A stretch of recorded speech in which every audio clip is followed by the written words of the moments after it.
Hello everyone, welcome back to our next session as a part of Journal Ledger configuration for implementation projects. I am Amol here, Oracle Solution Architect. So today's session is about journal sources and journal categories in Oracle Fusion Journal Ledger application. So let's navigate to Functional Setup Manager. And for that, I click on my user icon and go to Setup and Maintenance.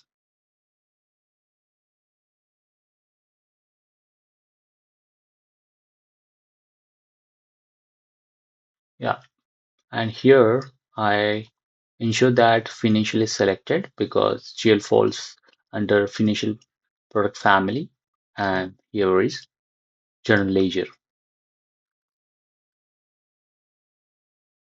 And in here, I have to select all tasks and go down to manage journal sources.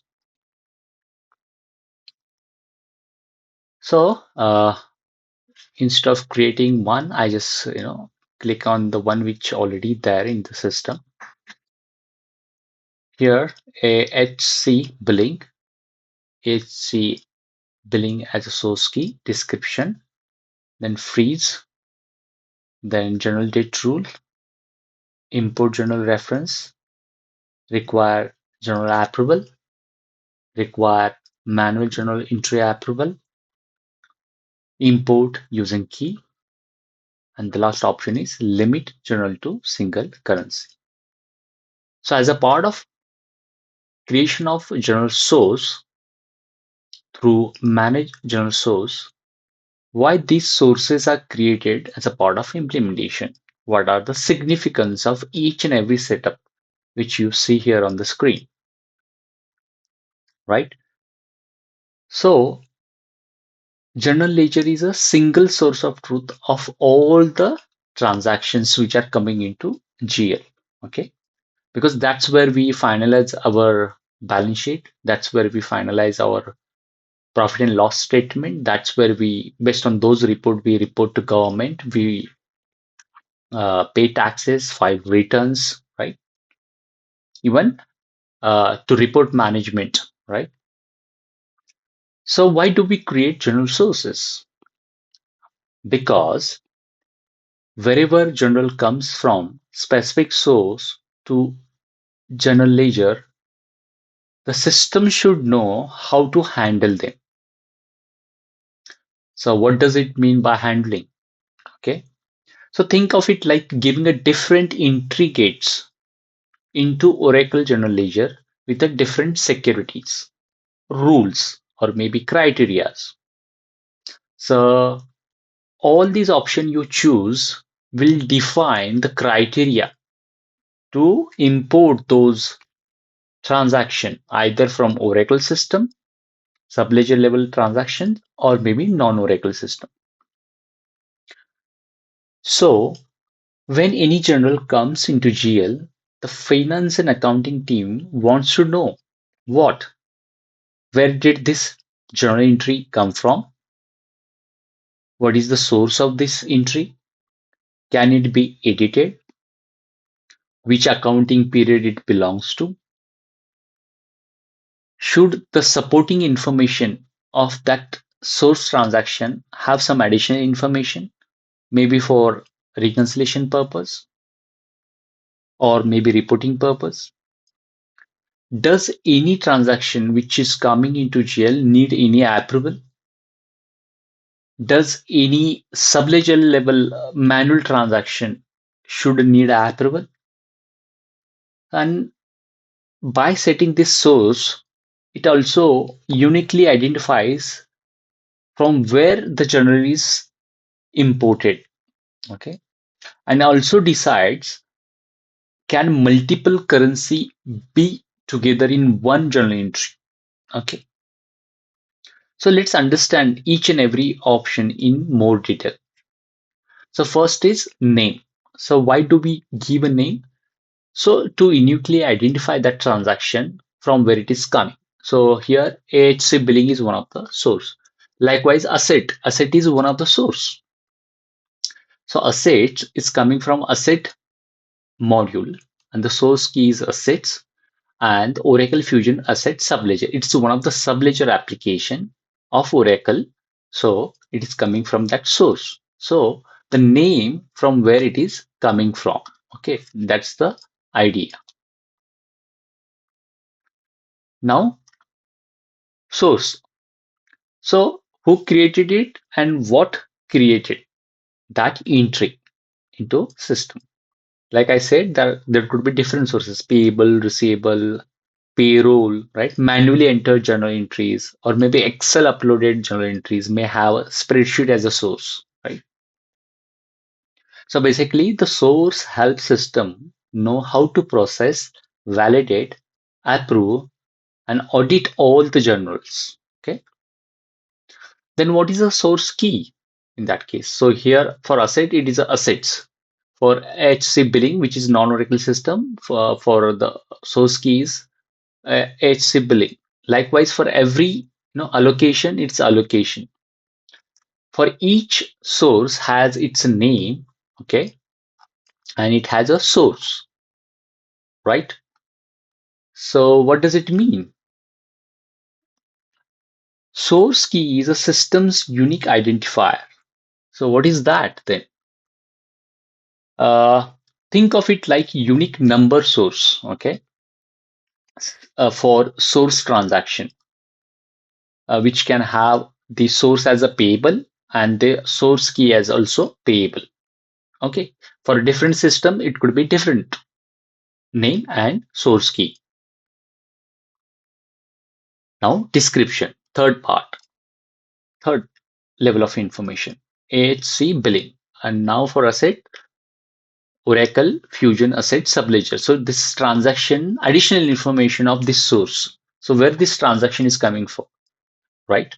So allocation. So this is coming from allocation process. So that is the additional description of that source transaction. So it just explains the source of the transactions.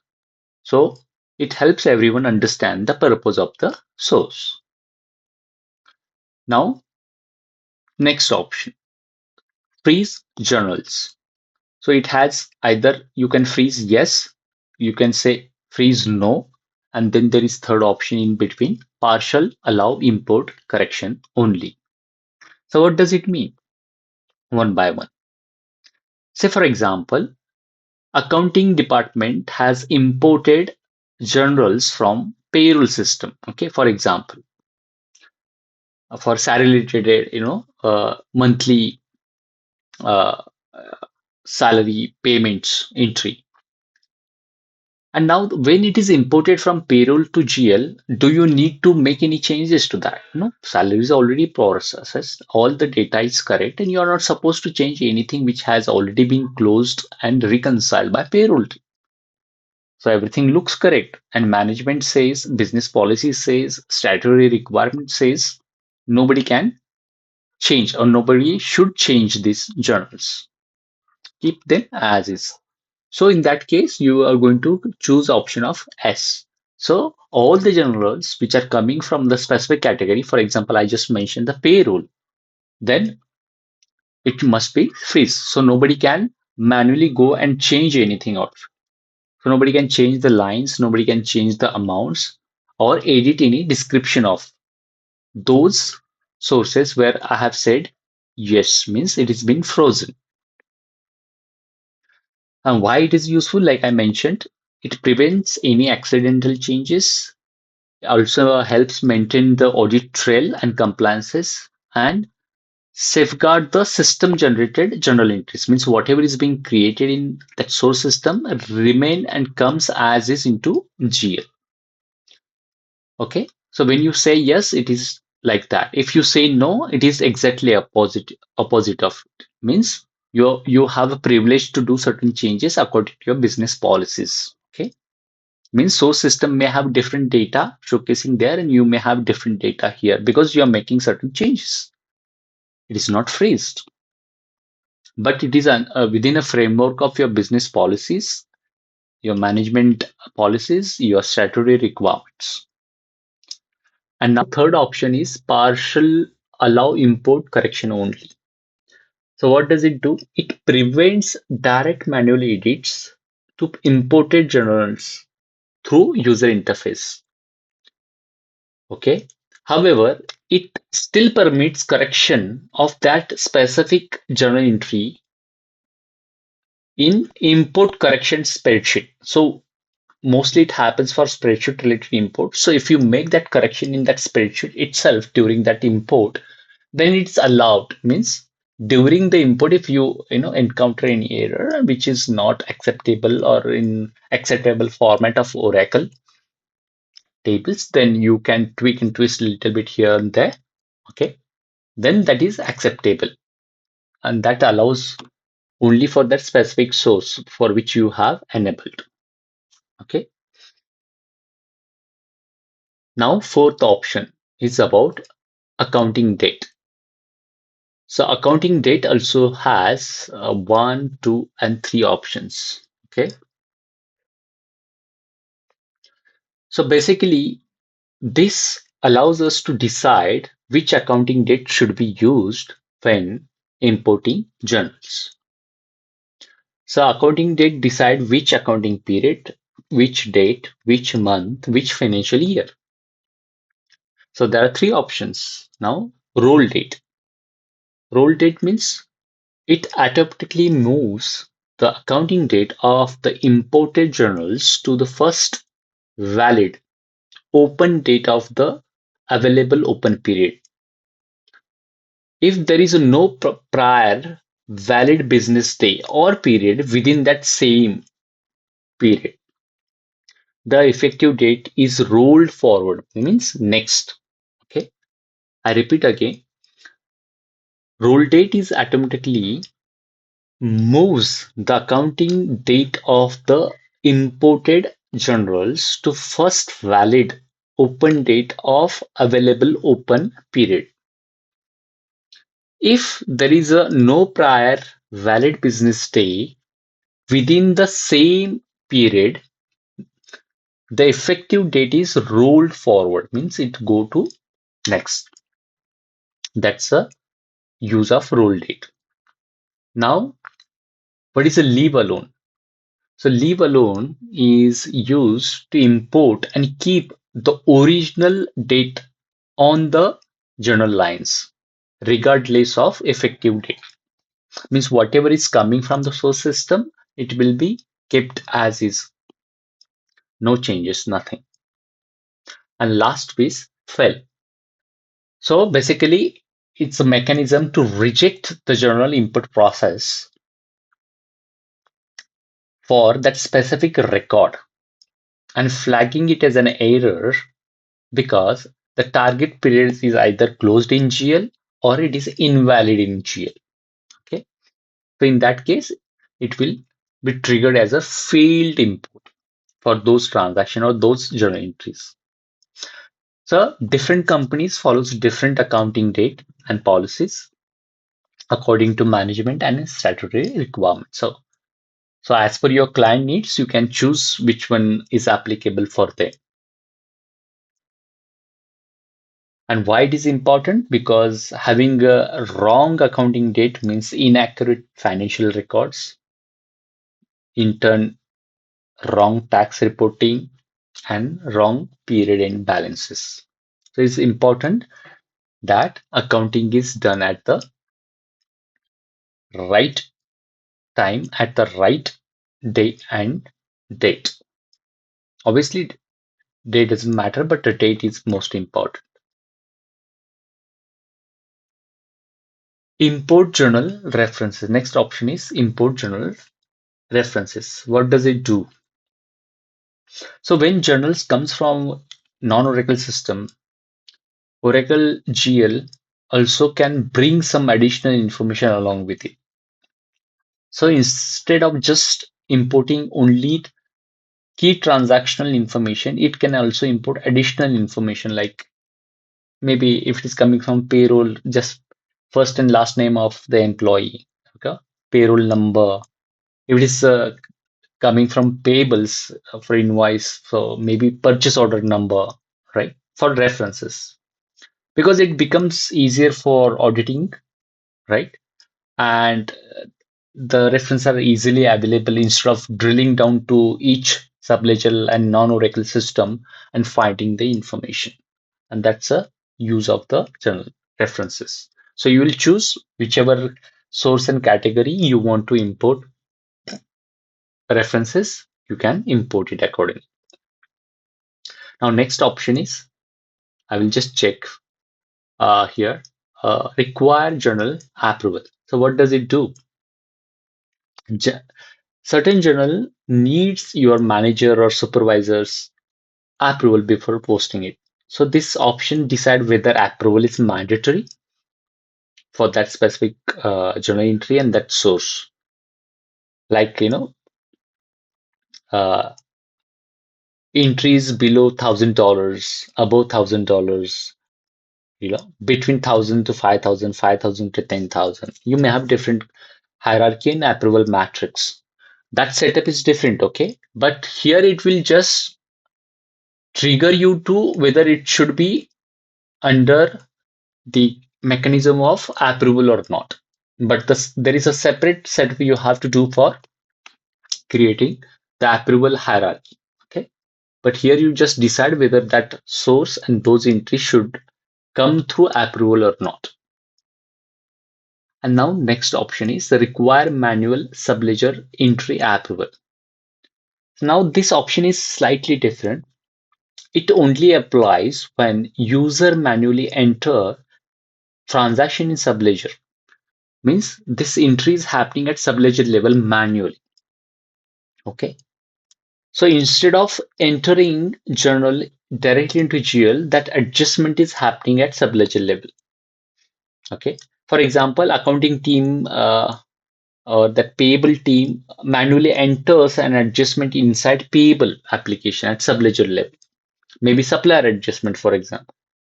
So manual entry in payable needs approval before it is transferred to GL. So the general source will seek for approval before accounting entries will reach the GL. So why? Because this will provide another layer of financial control. So this is exceptionally applicable. So you will choose that option wisely. Now the next option is import using a key. So what does it mean? It is useful when non-Oracle system application send journals into GL and GL needs to know how do I identify each imported journal uniquely into system, right? Because there are a lot of non-Oracle system which got integrated during the implementation. So import using a key tells system means Oracle GL which unique identifier should be used. So each source will have their own unique identifier. So think of it like importing unique transaction journal record for that specific source using that specific ID. And it is very, very useful to avoid duplicate transactions coming all the times. Also, it improves the transactional accuracy, traceability, and prevention of duplication. The last option is limit journals to single currency. So this is one of the easiest setting, I would say, because here system says, can one single journal entry have a multi-currency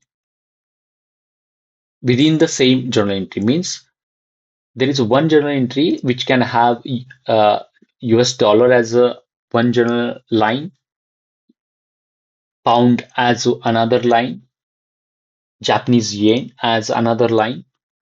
Okay. So different lines may have different currencies. I think this is very exceptional case, but certain countries allow that to happen. but most of the IFRS requirement and accounting standard do not allow such thing, right? So mostly this selected to single currency, okay?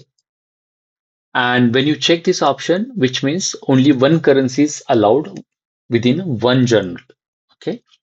So according to your obviously the client localization and accounting standard, you will decide which one to choose. And by choosing this option, it helps in journal entry balancing, reconciliation, reporting, as well as foreign currency accounting. So most multinational companies prefer one currency per journal. Okay, that's how it easier for us to for companies to report, right? So that's all about the manage journal source. Okay, and that's all we have covered for today's session. So thank you for watching. Next video is coming soon. Bye for now.